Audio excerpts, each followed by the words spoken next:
Assalamualaikum semuanya, para kanca dimanapun saat ini berada. Hai, sedap.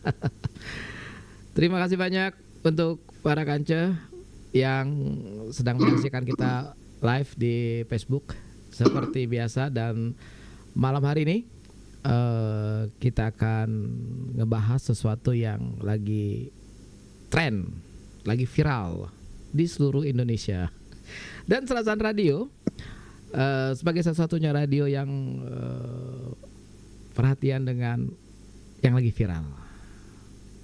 Mangrasan, acara ini kita kemas dengan nama Sersan Mangrasan, serius tapi santai. Mangrasan itu adalah maskotnya kita. Maskotnya 100,8 FM. Oke semuanya, Kanca Kunian, terima kasih banyak yang telah nunggu. Yang seharusnya kita on di 1945. Cuman mohon maaf, tadi harus bikin kopi dulu. Biar kita gagah perkasa untuk ngebahas sesuatu yang lagi tren saat ini. Sengaja kami undang seorang narasumber yang selama ini beliau selalu mengungkapkan isi hatinya, mengungkapkan pikirannya melalui tulisan. Dengan bangga saya perkenalkan dan selamat malam sahabat kami ini ya. Selamat malam dengan kakak kita, Kak Firdaus Masrun. Selamat malam, Kak. Selamat malam Anggi, dan selamat malam semua pendengar. Masya Allah, gagah perkasa sekali beliau ini. Assalamualaikum. Waalaikumsalam. Apa kabar Kak malam ini? Alhamdulillah baik, sehat walafiat, dan mudah-mudahan bisa memantau terus perkembangan Kabupaten Muara Enim yang kita sukai. Memantau, curiga kami. Lama-lama tak mantau curiga kami. Kanca Kunian, beliau ini asli kelahiran sini ya Kak ya? Ya, asli Muara Enim. Asli Muara Enim. Lahir di desa Muara Enim. Oke. Kelurahan Muara Enim. Kecamatan Muara Enim. Kabupaten Muara Enim. Berarti dari tingkat kelurahan tuh Muara Enim galo namanya Dari desa kampung seluruhnya Muara Enim. Jadi sangat Muara Enim. Sangat Muara Enim ya. Menyelesaikan pendidikan SD, SMP, SMA di Muara Enim juga. SD sampai kelas 5 di SD 2. SD 2 mana Kak? SD 2 Kampung 5. Oke, Muara Enim. Ya, SMP Tanjung Enim. Oh, Tanjung Enim. Sempat di Pendopo Talngubi. Lalu selesai kelas 3 di SMP Tanjung. Oh, jadi dari mana? Dari Pendopo balik lagi ke Tanjung. Balik lagi ke Tanjung, tinggal di Saringan. Bedeng? Simanjunta. Bedeng Tigo itu udah salah nak ngolah Kak. Bedeng Tigo, iya. Tengah-tengah. Tengah. Bedeng. Lagi susah banyu sana sekarang Kak? Ya, lagi sekarang ini ya. Susah banyu. Iya. Kayak gitu bahas masalah banyunya tuh. Oke, ya. SMA-nya di mana? SMA-nya kelas 1, kelas 2 tinggal di Tanjung, SMA-nya SMA Negeri. SMA Negeri Muara Enim sampai selesai. Kemudian melanjutkan kuliah lanjutkan lagi di Unila. Oke. Unila selesai tahun 89 langsung berprofesi sebagai wartawan Sriwijaya Pos. Sampai 96 akhir. 89 sampai 96 wartawan Sriwijaya Pos. Okay. Lanjut bertugas di Jakarta. 8 bulan bertugas di Jakarta sebagai wartawan Sriwijaya Pos. Kemudian Indosiar buka news. Oke. Dan ikut bergabung. Jadi termasuk angkatan pemula di Sriwijaya, di Indosiar. Oke. Sampai ya 30 tahun di situ. Di Indosiar. Masya Allah. Pak Kanca Kunian, kalau kita nak ngebahas perjalanan karir kakak kita Siko ini, subuh udah kelar kurasa. Ya kan? Nah, cak mana langsung kita tutup. Oke, ngapo saat itu eh setelah tamat kuliah milih jadi jurnalis tuh ngapo? Apa dia dasarnya? Biasanya tuh kan kalau tamat kuliah orang akan selalu berpikir bekerja kantoran. Oke, apalagi Kak Firdaus apa tuh namanya itu sarjana hukum pasti akan berpikir menjadi advokat, jaksa, hakim gitu loh. Kenapa justru memilih jurnalis gitu? Sebenarnya begini, waktu tamat SMA, sebenarnya cita-citanya pengen jadi pengacara. Oh, sempat ya? Bahkan karena itu masuk Fakultas Hukum dan mengambil jurusan pidana sampai dengan semester 6 itu terus membara Kepengen jadi keinginan kepengen pengen jadi pengacara dan terus terbayang membela orang-orang susah di Kabupaten Muara Enim. Oke. Tapi kemudian pergaulan dan di Lampung itu memperlihatkan kayaknya aku udah cocok deh jadi pengacara. Bukan karena tidak mampu, tapi godaan untuk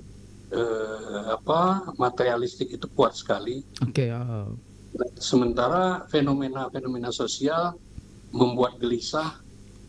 Akhirnya sempat berpikir sekitar 1 tahun, apa profesi yang bisa tetap membela rakyat, tapi bukan jadi pengacara.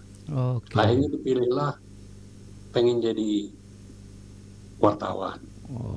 Tapi sempat tertunda karena begitu selesai tahun 89, sempat kembali ke Muara Enim dan mencoba bersentuhan dengan masyarakat lewat tenaga kerja sosial. Dari situ kemudian kegelisahan terus tidak terbendung, akhirnya sudah wujudkan keinginan menjalani profesi apapun yang bisa berkontribusi untuk masyarakat, bisa membela masyarakat, terutama mereka yang dimarginalkan oleh penguasa. Akhirnya pilihannya tetap menjadi wartawan. Jadi tahun 90 itu akhirnya memutuskan dengan Bismillahirrahmanirrahim menjadi wartawan dan masuk Sriwijaya Post. Karena waktu itu Sriwijaya Post menurut kacamata saya media yang paling diperhitungkan. Keluarga saat itu gimana? Karena tahun keluarga waktu itu masuk Sriwijaya Post menjadi wartawan itu justru di awal pernikahan. Oke. Dia mendukung. Sudah dijelaskan bahwa menjadi wartawan bukan profesi yang menjanjikan kekayaan. Bahkan ini bersentuhan dengan resiko-resiko.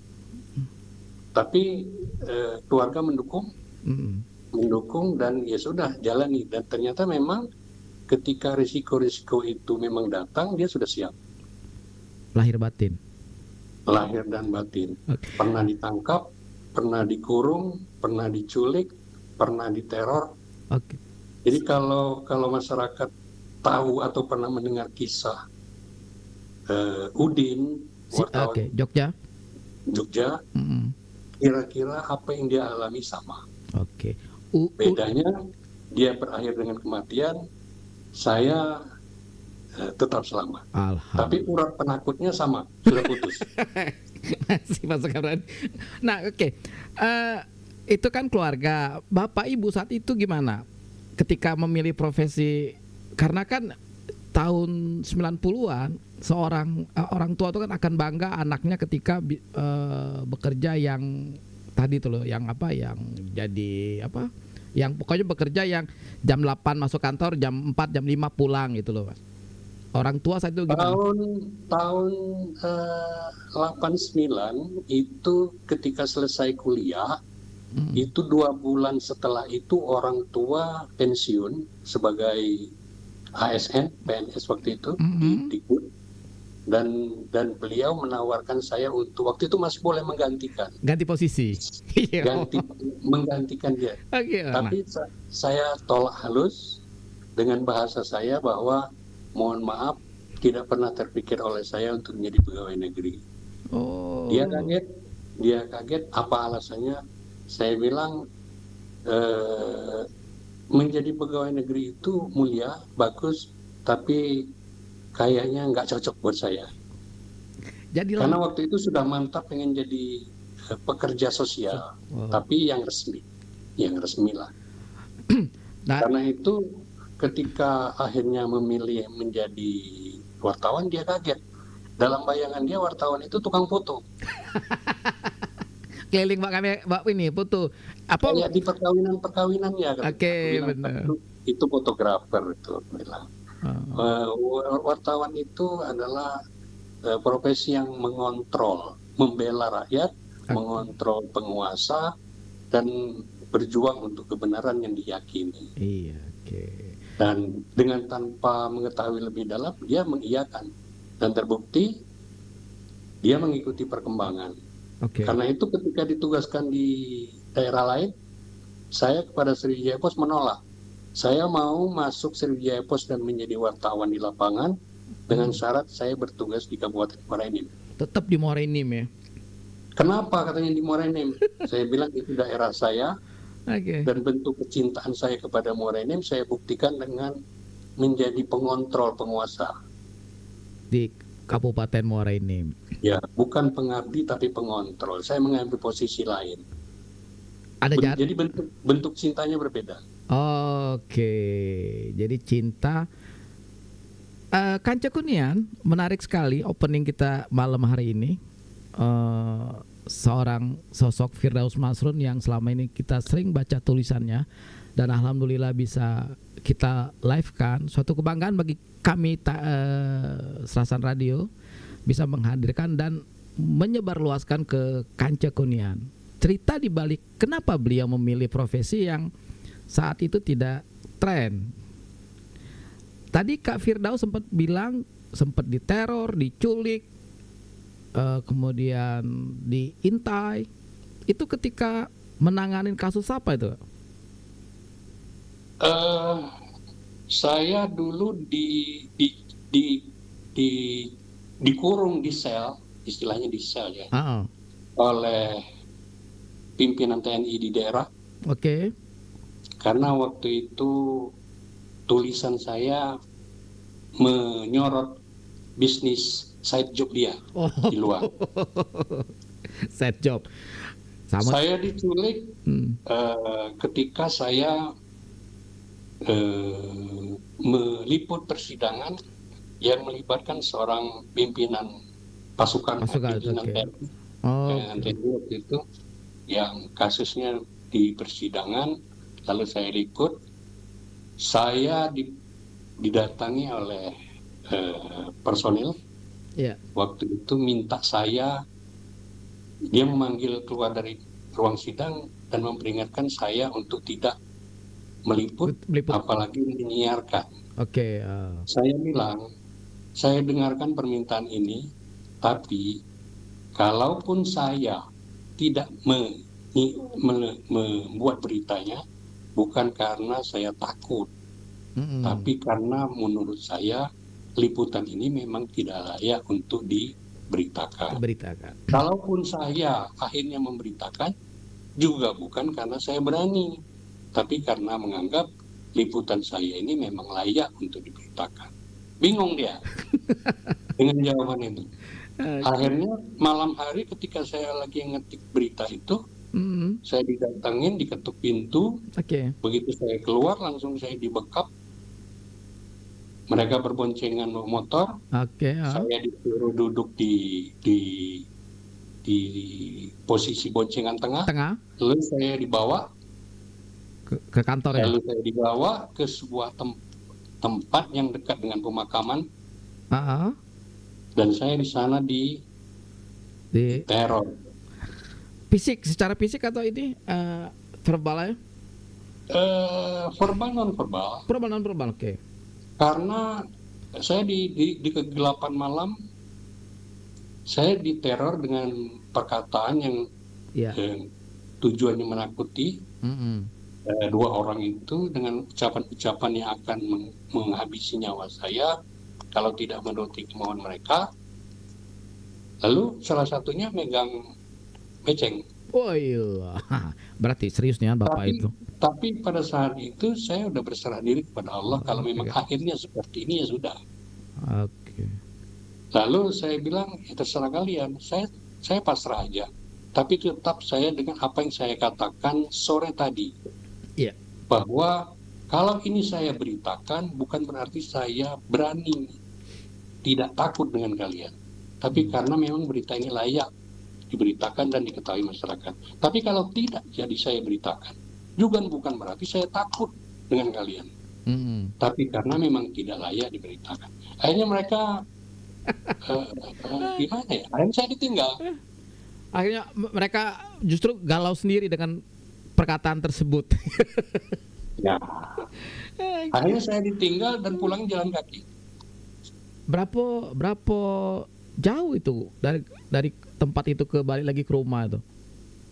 Pemakaman di Muara Enim itu di Pitasari. Pitasari, oke. Kebetulan waktu itu ngontrak di Pitasari. Deket. Harusnya bawa ke Kalibata, Oke. Jadi cerita lama. Cerita lama.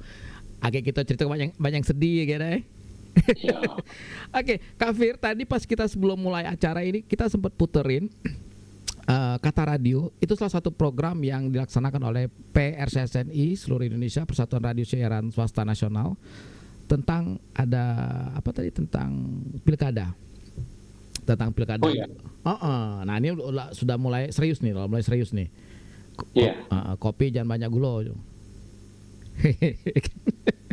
Kalau gitu minum dulu ya. Minum dulu. Oke, Kanco Kunian, di tengah-tengah kesibukan beliau ini, alhamdulillah kita bisa live saat ini. Mudah-mudahan tidak terganggu jaringan kita dan kita bisa berjalan hingga nanti dapat benang merahnya. Oke, ini Kak Firdaus, ini tanggal 27 November mendatang akan diadakan Pilkada serentak seluruh Indonesia. Ya. Oke, dari sekarang sudah mulai calon-calon udah mulai bermunculan dan sudah mendaftarkan diri ke KPU, yang provinsi, kemudian yang kabupaten, kota, kemudian kabupaten. Yang di Kabupaten Muara Enim itu tanggal 26-27 ya, kalau nggak salah pendaftaran. Kemarin kita ngeliput. Nah, kita kepengen dengar pendapatnya Kak Fir sebagai seorang jurnalis melihat pilkada yang akan dilaksanakan ini dari sosok seorang jurnalis yang mempunyai kecintaan yang mendalam terhadap Muara Enim.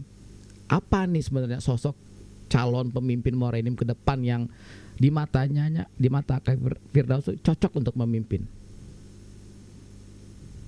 Baik, pemirsa sekalian, pendengar radio Serasan yang saya cintai, khususnya dan umumnya masyarakat Kabupaten Muara Enim, saya akan menyampaikan pandangan pertama bahwa pilkada yang akan dilaksanakan 27 November nanti itu mesti kita lihat sebagai momentum penting. Yeah. Momentum tidak sekedar pesta demokrasi, tetapi kita mesti melihatnya sebagai momentum di mana rakyat memiliki kesempatan dan peran strategis untuk mengubah keadaan jika keadaan ini kurang baik.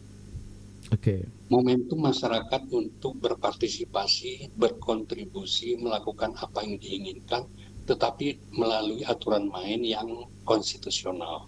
Artinya bentuk daripada kontribusi itu tidak sekedar mengikuti perkembangan, tapi juga ikut datang ke TPS. Kemudian tidak sekedar datang, tapi juga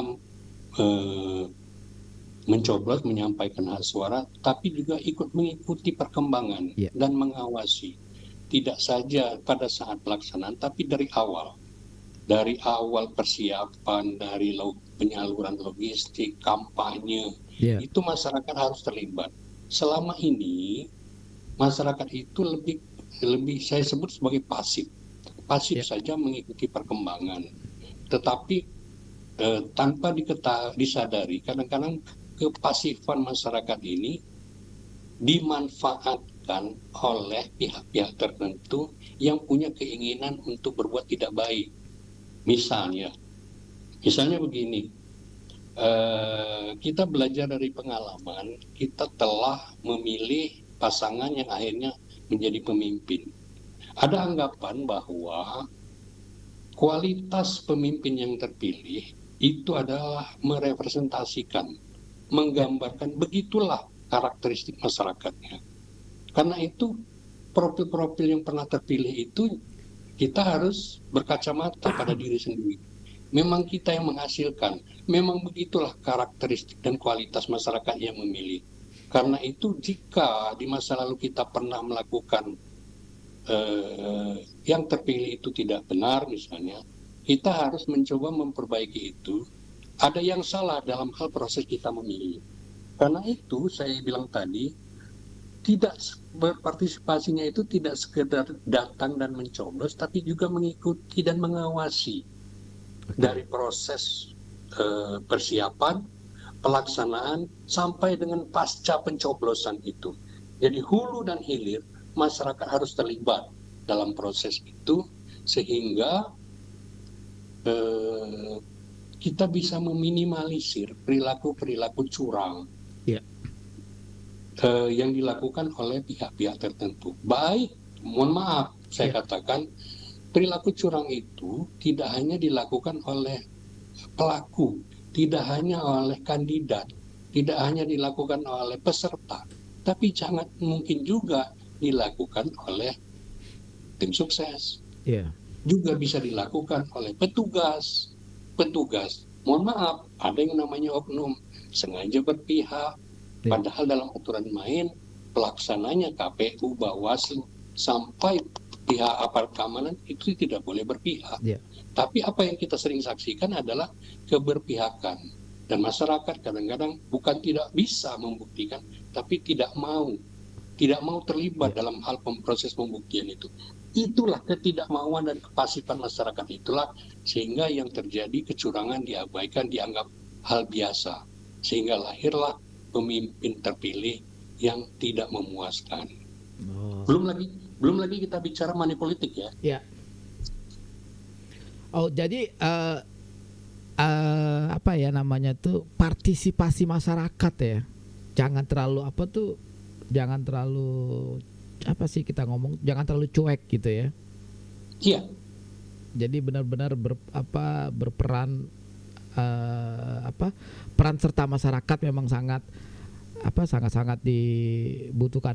Berarti itu termasuk di dalamnya, berarti masyarakat juga melakukan, boleh menurut pandangan Kak Firdaus, apakah juga masyarakat boleh melakukan fungsi controlling lah? Boleh ya? Boleh. Jadi bentuknya asal sesuai dengan konstitusi. Misalnya gini, wartawan itu bagian dari masyarakat, komponen kekuatan yang lahir dari masyarakat. Wartawan harus mengambil peran untuk mengontrol segala bentuk hal yang curang, mengganggu kelancaran pelaksanaan.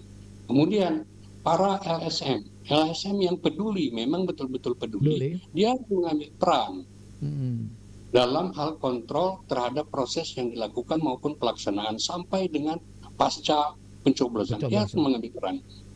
Terus kadang-kadang kan para kontestan itu memilih beberapa orang warga masyarakat sebagai saksi. Sebenarnya saksi itu punya potensi besar untuk mengoreksi, cuman kadang-kadang kan karena dia dibayar, maka segala kecurangan yang terjadi dia tutup mata. Itu nggak boleh. Jadi gini, pertama kan bentuk pelanggaran dalam pemilu termasuk pilkada itu kan ada 3 ya. Pelanggaran administrasi ini kalau pelanggaran administrasi itu kaitannya dengan bagaimana prosedur yang dilanggar. Kemudian pelanggaran kode etik. Pelanggaran kode etik ini lebih kepada pelanggaran yang dilakukan oleh petugas. Itu komisioner KPU, Bawaslu, maupun kalau di daerah itu mungkin ada DKPP. Kalau mereka melakukan pelanggaran dari sumpah jabatan dan prosedur yang ditentukan, mereka terkena termasuk kategori pelanggaran kode etik. Kemudian ada tindak pidana pemilu, tindak pidana pilkada. Itu bisa diadukan oleh masyarakat, jalurnya itu ke penegak hukum terpadu, Iya. Gakumdu. Jadi selama proses 3 itu masih kalau di kepolisian itu disebut dengan penyelidikan. Tapi kalau ada unsur tindak pidana pilkada itu ke Gakumdu, lalu Gakumdu meneruskannya ke aparat penegak hukum, yaitu kepolisian. Nah, dalam proses ini masyarakat harus berperan. Saya dulu mohon maaf ketika menjadi wartawan di Muara Enim, saya melakukan peran itu. Soal ditindaklanjuti atau tidak, soal terwujud atau tidak, itu soal lain. Yang penting saya tidak boleh diam. Saya harus mengambil peran bagaimana proses itu berjalan sesuai aturan dan hasil yang muncul, yang dilahirkan itu sesuai dengan harapan. Bahwa ada pelanggaran-pelanggaran itu tidak terhindarkan. Tapi paling tidak komitmen masyarakat tidak boleh diam, tidak boleh pasif jika melihat, mendengar atau menyaksikan sendiri pelanggaran itu terjadi. Ingat, kualitas dan suksesnya pilkada itu sangat-sangat tergantung kepada masyarakat. Kalau masyarakatnya abai, alamat, hasil yang dihasilkan itu tidak akan baik. Dan Kabupaten Muara Enim harus dicatat sebagai kabupaten yang sangat memalukan selama 5 tahun terakhir.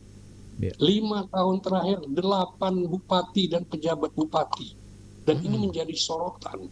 Hendaknya masyarakat Kabupaten Muara Enim belajar. Jangan mau melakukan kesalahan yang sama. Kalau tetap tidak berubah, jangan sesal kalau itu terjadi lagi. Malu kita. Oke, sip. Oke, makanya sekarang Kak Firdaus kita bikin statement Serasa Radio insya Allah menjadi membuat gerakan-gerakan moral lah, tipis-tipis dikit lah dulu kita bikin tagline Pilkada Ceria. Nah, jadi kita mau bikin baju warna pink, oke? Jadi nanti ya tulis ini Pilkada Ceria. Untuk boleh juga tuh. Nah, iya. Oke, nah memang sih pilkada adalah pestanya rakyat ya untuk memilih orang yang akan memimpin 5 tahun ke depan. Sebenarnya kepengen tahu juga nih, menurut Kak Firdaus, sosok pemimpin tuh di mata seorang Kak Firdaus itu apa sih? Saya pernah berkata dalam beberapa kesempatan, saya mengambil perbandingan menjadi ketua RT aja. Di mana? Saya ketua RT di? Ketua RT di Depok. Oh, Depok. Oke, maaf. Sekarang Kak Firdaus menduduki jabatan ketua RT nih. Ketua RT. Udah berapa? Dulu pernah jadi ketua RT. Lalu menjadi ketua RW. Oh ya. Lalu pernah menjadi ketua komunitas masyarakat perumahan, dan sekarang dipinta lagi jadi ketua RT. Tapi sudah berapa periode itu? Dari situ artinya dipilih menjadi pemimpin masyarakat. Itu berapa periode? Berapa periode? Berarti sudah ada 2005 sampai 2008 menjadi ketua RT. Oke, 2008 2011 menjadi ketua RW. 2006 sampai sekarang ketua perumahan. Sekarang ini berarti banyak. Itu perumahan itu ada 21 RT, 5 RW. Berarti besar ini dapat rumah jabatan ini deh. Lalu jadi ketua komunitas RT RW sekelurahan. Nah, artinya menjawab pertanyaan Anggi tadi, bahwa dari sana saya menyimpulkan bahwa satu, menjadi ketua RT itu, menjadi pemimpin itu amanah. Dan menjadi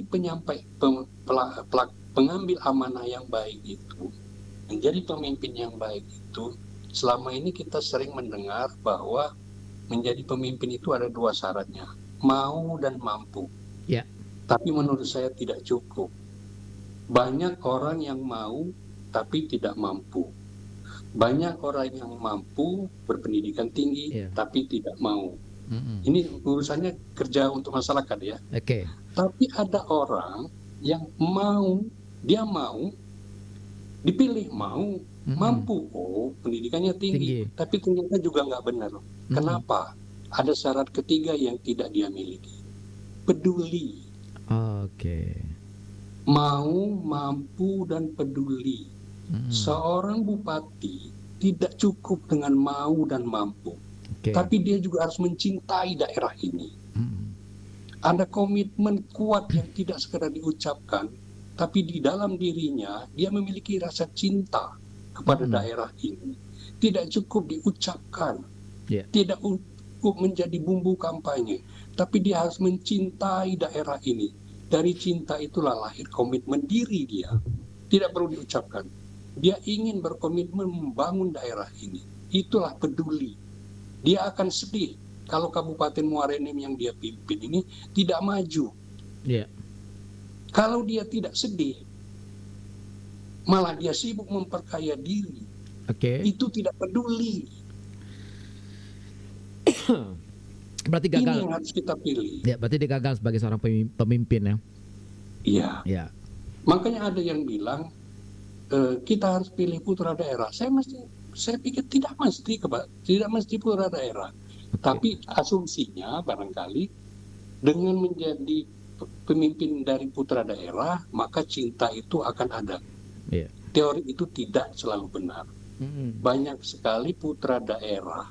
Contoh kita ambil di Papua itu, hampir selalu bupati dan gubernur di daerah itu putra daerah, orang sana. Tapi apa yang terjadi? Papua itu lambat sekali, malah korupsi. Itu berarti dia tidak peduli dengan rakyat. Begitu juga Muara Enim. Tidak mesti, bukan tidak boleh ya. Yeah. Tidak mesti putra daerah. Tapi setidaknya kalau dia mencintai daerah ini dan bisa membuktikan itu, maka dia layak. Kalau dia belum pernah membuktikan kiprahnya atau kontribusinya untuk ke Muara Enim, nah maka kita harus uji. Kita harus memilih, benar nggak dia? Yeah. Tapi kalau dia sudah pernah menjadi atau menjadi bagian dari pemimpin di Kabupaten Muara Enim, tapi akhirnya terbukti culas, tidak baik, ya mohon maaf, menurut saya jangan dipilih. Iya. Berarti kalau Cak aku nih lah 20 tahun tinggal ke Muara Enim nih, balik lagi aku ini cinta dah itu, termasuk cinta. Nah, itu saya cinta. Dan cinta itu tidak mesti fisiknya ada di Muara Enim, tidak mesti. Tapi kalau dia memiliki perhatian, dia secara kontinu memantau perkembangan, atau berkontribusi dalam pemikiran, itu cinta. Memberikan kontribusi walaupun tidak sedang berada di wilayah Muara Enim ya. Ya, karena kontribusi itu tidak harus dalam bentuk fisik. Ya. Oke. Tapi pemikiran, sumbang saran, lalu kepentingan Muara Enim dia mengikuti, itu bagian dari cara dia menyampaikan cintanya kepada daerah. Iya. Oke. Kanca Kunian masih di Sersan, Mangrasan, serius tapi santai ngobrolnya. Kita malam ini ngebahas tentang Pilkada Ceria yang akan dilaksanakan di Kabupaten Muara Enim khususnya dan juga Provinsi Sumatera Selatan. Kak Firdaus, di Sumatera Selatan tuh ada beberapa daerah yang akan mengadakan pilkada serentak nih tanggal 27 November mendatang. Dari beberapa daerah atau kabupaten ini, menurut kacamatanya Kak Firdaus, daerah mana yang paling disorot sama tingkat nasional? Nih seru nih kan tingkat nasional. Jadi dari mulai di mana, di Lahat, tetangga kiri kanan, Pali, segala macam, hampir 17 kabupaten kota ini akan mengadakan pemilu serentak. Mana nih yang paling menarik? Maksudnya tuh menarik tuh untuk diamatin gitu loh, untuk dijadiin menjadi sorotan media, terutama ini kita pengen dengar juga cerita, mungkin kan di perantauan di Jabodetabek banyak kumpul persatuan orang-orang asal Sumatera Selatan. Kalau menurut beberapa kali pertemuan, apa nih yang daerah mana yang menjadi sorotan saudara-saudara kita yang ada di perantauan? Yang kalau untuk di Jakarta, di perantauan, di masyarakat kita secara nasional tentu yang paling disorot itu adalah pemilihan gubernur. Oh, gubernur, oke. Gubernur Nah, itu karena tidak semua orang menjadi bagian atau memiliki perhatian terhadap Kabupaten oh Muara kabupaten, Enim. ya. Ya, pemilihan gubernur itu menarik karena biasanya memang pertarungan antara duet Mm-mm. sosok yang pernah bersama itu head to head, bisa apalagi sekarang gubernur dan wakil Kayaknya gubernur bertarung ya. itu bertarung Ya, berhadapan dan itu menarik perhatian. oke. Kebetulan Sumatera Selatan dan Muara Enim itu sama-sama tidak ada calon perseorangan Oh iya. dan kontribusi partisipasi partai menjadi perhatian. Mm. Untuk Kabupaten Muara Enim sendiri sangat menarik perhatian dan menjadi bahan diskusi masyarakat di perantauan. Kaitannya dengan kalau yang saya tangkap obrolan dari teman-teman warga Kabupaten Muara Enim di rantau itu ada dua hal yang menjadi perhatian. Iya. Yang pertama, rasa penasaran karena bukan incumbent yang Iya, bertarung. yang bertarung. Oke, ya. Dengan asumsi bahwa 4 pasang calon yang berkompetisi ini secara matematika memiliki kesempatan yang sama. Iya. Yang kedua, kasus Mm-mm. yang terjadi di Kabupaten Muara Enim 5 tahun terakhir ini mengundang perhatian sekaligus harapan agar yang terpilih nanti adalah hasil proses yang lebih baik. Iya. Di sana ada kekhawatiran jangan sampai masyarakat Kabupaten Muara Enim, terutama para pemilih, Iya. jangan sampai mereka tidak belajar dari kenyataan yang pernah terjadi. Dan berharap pemimpin yang lahir dari pilkada kali ini itu lebih baik dari sebelumnya. Iya. Obrolan teman-teman sejawat, koleha, orang Muara Enim di perantauan, Jabodetabek terutama, berharap sekali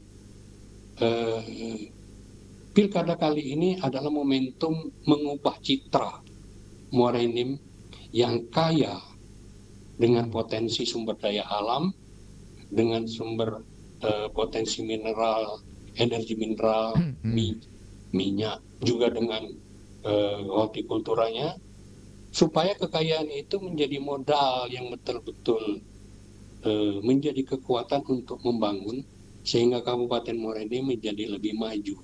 Ya. Kita ingat, kita tahu bahwa hampir 10 tahun terakhir ini pembangunan fisik sangat kurang di Kabupaten Muara Enim. Oke.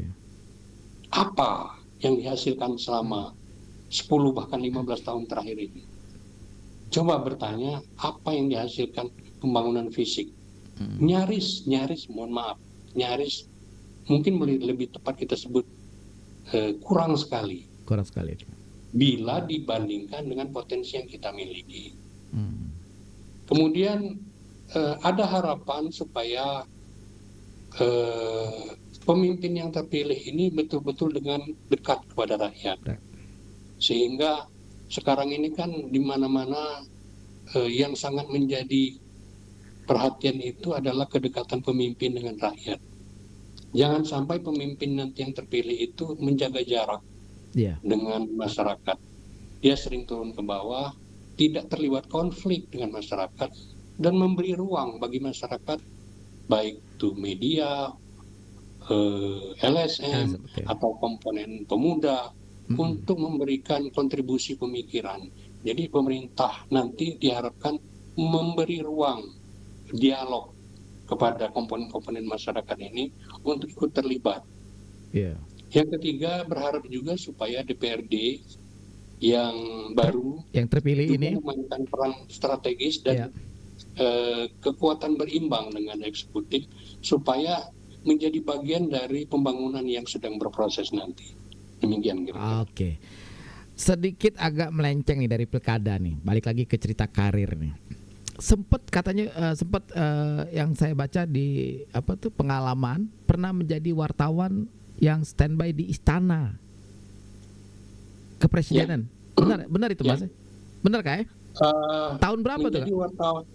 menjadi wartawan istana itu selama 5 tahun. 5 tahun. Masya Ya. Allah.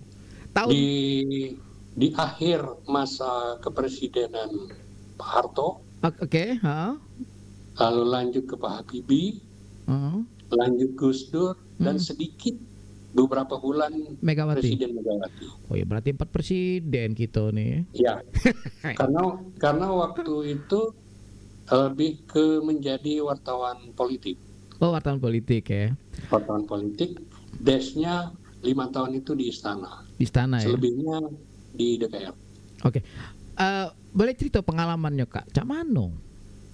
Waktu di istana jadi apa tuh wartawan kepresidenan tuh? Apa yang kami ini kan tidak seluruh wartawan, tidak seluruh jurnalis kan bisa mendapatkan kesempatan untuk bisa menjadi apa ya? Untuk menjadi standby menjadi wartawan istana kalau kami ngomong deh. Nah, kalau kami ini biasanya wartawan ini kami ini biasa baik.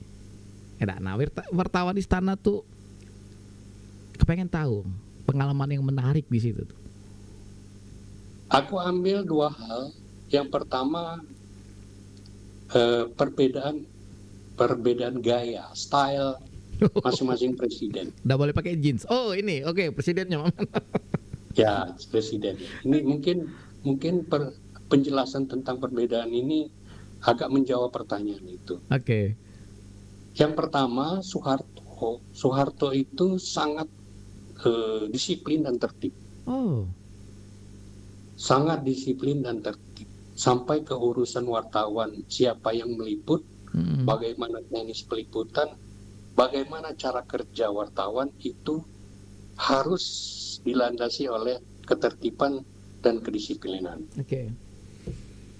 Yang kedua, kami waktu di zaman Soeharto itu harus pakai jas. Tidak boleh. Harus pakai jas. Celana jeans tidak boleh. Celana jeans. Celana bahan. Celana bahan tidak boleh jeans. Oke, rambut tidak boleh panjang. Rambut tidak boleh panjang. Dan harus ID card. Untuk mendapatkan ID itu harus menjadi wartawan istana 2 tahun. Oh, sorry. Lalu ada semacam litsus. Setelah 2 tahun menjadi wartawan, baru di litsus. Dan jika hasilnya bagus, baru keluarlah kartu hijau. Oh, oke. Kartu hijau apa tuh? All access tuh? Oh itu kartu peliput istana yang berlakunya hebat itu. Saya ambil contoh ketika saya pulang ke Muara Enim, saya naik kapal, saya naik kapal di Merak, ya. Karena tidak mau terlalu antrian panjang. Saya penasaran, saya coba pakai itu kartu itu berlaku nggak? Sakti apa tidak? Nah, Yugo gitu tuh. Aku kasih tahu lah dengan petugas. Tolong saya mendesak, saya wartawan. Tolong saya kasih jalan untuk langsung ke kapal. Wih, hebat betul. Nggak tahu yang buka kapal itu udah Pritasari juga. Bukan sekedar tidak antri, tidak bayar. Tidak bayar, masa. Berapa orang itu? Berapa orang penumpangnya? Dewean. Oh, DWA. Ya. Nah, itu Soeharto. Oke, siap. Keren. Ketika Pak Habibie. Jadi di ruang press room di zaman Pak Harto itu kami diberikan dispenser minuman, yaitu ada air putih sama air apel. Oh, air apel. Oh, jus apel lagi ya. Jadi sekedar mengobati haus kami tidak masalah. Ada. Begitu di zaman Pak Habibie, satu, pakaian kami tidak mesti berdasi. Oh, oke. Yang kedua, kami tidak mesti pakai jas. Itu mungkin simbol kebebasan. Okay. Tapi kami mesti pakai peci. Oh, peci. Peci. Yang cewek berhijab. Yang cewek Boleh. Tidak Boleh. mesti pakai ya, Oh. tapi waktu itu ya. Kemudian makan, Mm-mm. kami diberikan kebebasan masuk dapur untuk ikut antri makan. Oh, Di zaman keren. Pak Harto Nggak boleh masuk ya? nggak boleh. Ah, Jadi kami minum dan makan boleh. oke. Lalu kemudian tidak, tapi walaupun jas lepas dan tidak mesti pakai dasi, tetap tidak boleh pakai celana jeans Celana jeans, oke. dan sepatu tetap tidak boleh sepatu cat, mesti tetap Pantofel. pantofel. Oke.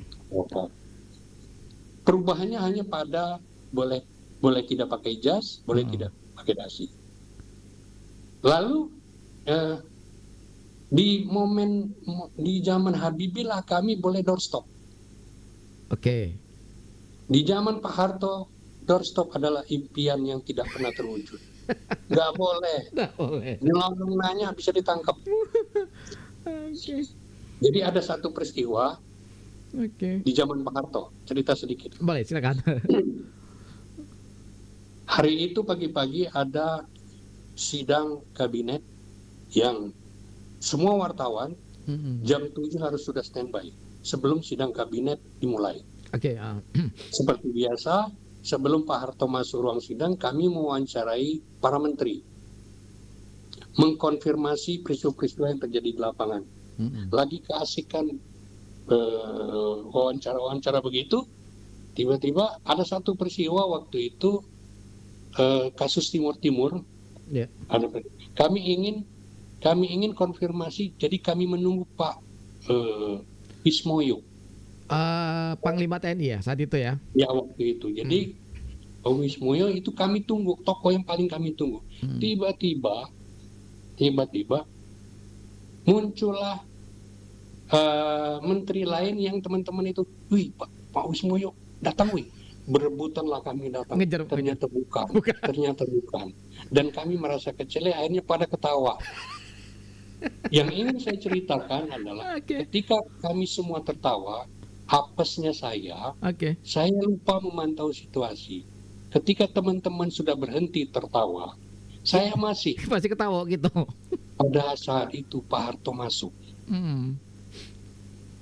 Tidak boleh. Ada yang jangankan tertawa, senyum pun tidak boleh. Maka karena saya tertawanya lambat berhenti, setelah Pak Hartonya masuk ruangan, saya langsung disekap, diseret, dimasukkan dalam satu ruangan. Mulai jam 7:30 itu saya diinterogasi sampai jam 4 sore.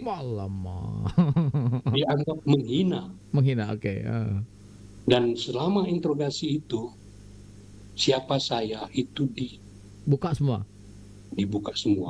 Kamu punya saudara berapa? Kakak kamu yang tertua apa kerjanya? Dia masuk organisasi mana? Orang tua kamu kerja apa? Organisasinya apa? Ditelusurin. Dan saya tidak bisa, bukan sekedar tidak boleh, tidak bisa keluar dari istana karena kartu saya diambil.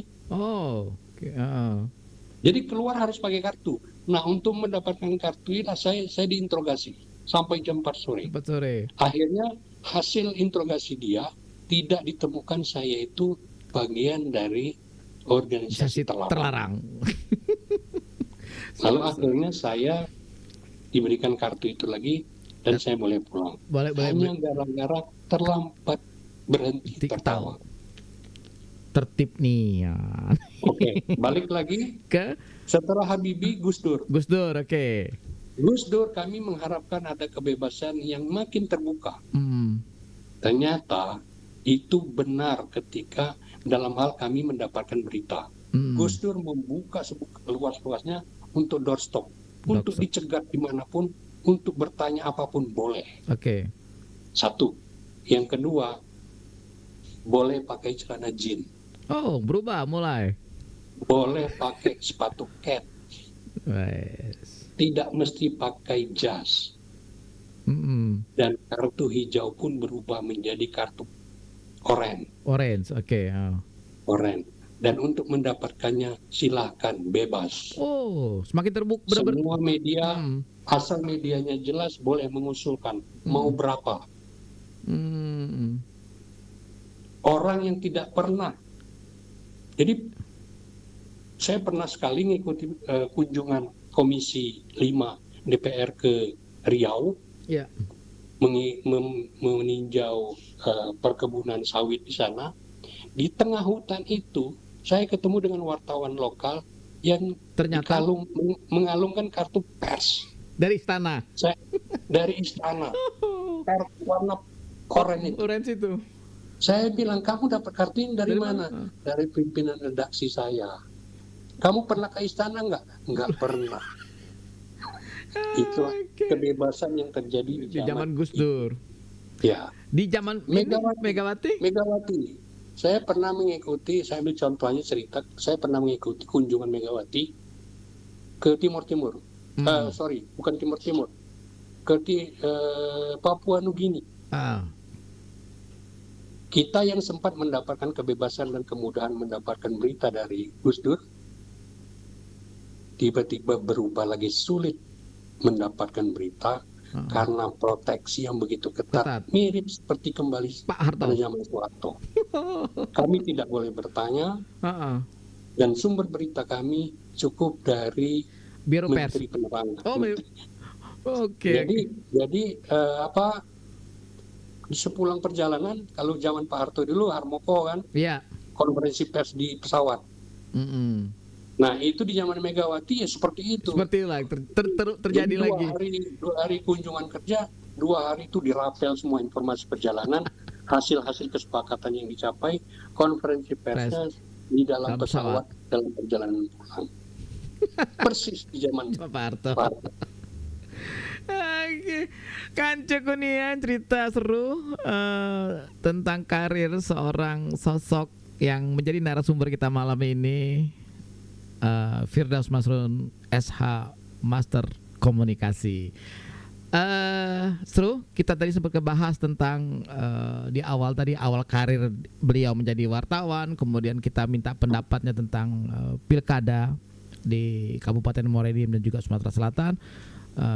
Dan alhamdulillah nyambung, kita punya tagline pilkada ceria dan beliau setuju sekali ya. Setuju ya kayak kalau kami pakai kata. Setujunya pakai banget. Setuju banget. Oke. Kan cukupnya hampir 1 jam kita ngobrol. Terakhir nih Kak Firdaus, sebelum kita berakhir acara ini, kita kepengen dengar closing statementnya nih, harapan dan juga kemudian selain harapan, keinginan,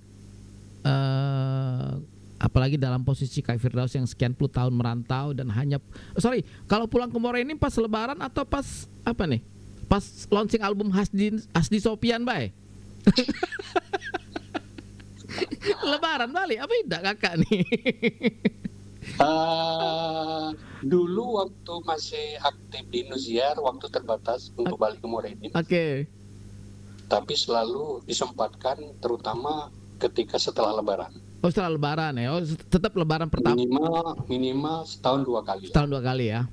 Lalu frekuensi kebalikan atau kepulangan itu menjadi lebih luas, lebih bebas setelah tidak lagi di Indosiar. Waktu kita yang mengatur. Jadi setahun itu bisa 3 kali 4 kali. 4 kali balik ke Muara Enim ya. 3 kali 4 kali. Dan suatu hari diniatkan balik sekali ini pengen main ke Radio Serasan. Kami siap ke makanan kita di sini. Kalau ada tamu, kami ini bingung. Pokoknya kami ini ada apa tuh? Ini sate. Tenang, di sini ada sate yang dikipas pakai tangan. Dulu pernah ke Radio Serasan di zaman Bahla. Tahun berapa tuh? Di ujung-ujung itu. Di sini ada sate paling lemak di Muara Enim, dikipas pakai tangan. Nah, ini gimana? Boleh. Oke, semuanya Kanca akan segera berakhir. Kita pengen denger nih closing statementnya Kak Firdaus. Silakan Kak. Oke, baik, Anggi dan pemirsa pendengar Radio Serasan 100,8 FM. karena temanya soal pilkada, maka saya menyampaikan closing statement. Pertama, saya berharap masyarakat ikut berperan aktif untuk pilkada kali ini yang akan dilaksanakan 27 November. Karena peran masyarakat itu sangat penting, strategis dan sentral. Masyarakat itu menempati posisi strategisnya karena sikap dan kontribusi masyarakat itu mampu mengubah keadaan dari yang tidak baik menjadi lebih baik. Karena masyarakat yang apatis, pasif, itu tidak akan mengubah keadaan seperti yang pernah terjadi bagi daerah ini. Buktikan cinta Anda kepada daerah ini dengan berpartisipasi dalam pelaksanaan pilkada. Sukses pilkada itu ditentukan oleh partisipasi masyarakat. Tidak hanya datang ke TPS, tapi juga ikut mengontrol, mengawasi, memantau, melaporkan hal-hal yang berpotensi mengganggu kesuksesan. Yang ketiga, pilihlah pemimpin Kabupaten Muara Enim, pemimpin pemerintahan di daerah ini sesuai dengan integritas, bukan tampang, bukan kemampuan ekonomi, tapi yang dinilai memiliki integritas, mau, mampu, dan peduli kepada daerah ini. Kalau mau, banyak. Mampu juga banyak. Tapi mau, mampu, dan peduli. Yang ketiga, berpartisipasilah secara baik. Tidak gerasa-gerusu, tidak menurunkan cara main sendiri, tapi ikuti aturan. Dan yang terakhir, apapun hasilnya, terima. Karena itu pilihan bersama. Siapapun yang terpilih, terima bahwa itu kurang baik, itulah bagian dari pilihan kita bersama.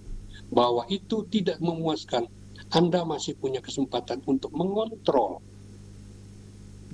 kinerjanya ketika mereka memimpin daerah. Jangan pasif, jangan menyerah, atau melakukan tindakan anarkis. Karena itu tidak baik buat kabupaten kita. Dukung pemerintah yang sedang berkuasa, tapi dengan cara yang baik. Tidak boleh anarkis. Demikian dari saya. Terima kasih. Oke, terima kasih banyak Kak Firdaus atas statementnya. Terima kasih banyak ya Kak. Sehat-sehat ya di sana ya. Alhamdulillah, amin ya rabbal alamin. Jangan lupa yang baca dikirim dari sana, kirim ke kami di sini nih.